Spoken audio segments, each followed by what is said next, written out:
I have been here before. The sighing sound. You have been mine before. Hello, stranger. Hello, Mum. Hello, stranger. Hello, Mum. Sometimes I think we don't really talk. What do you mean, talk? You know, talk the way people do. It's not really working, is it? I'm going to leave. Look, Edward, you can't just walk away after 29 years. You have to try. I have tried for 29 years. No.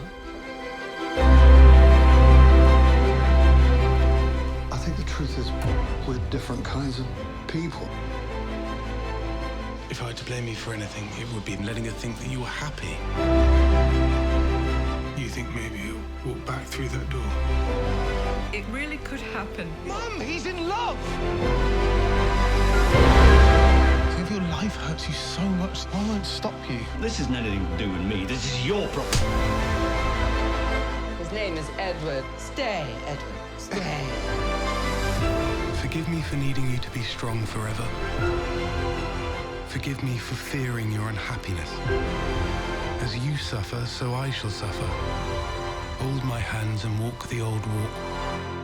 One last time. If we get a divorce, I get less than if he died. Yes. So it would be better for me if you were dead.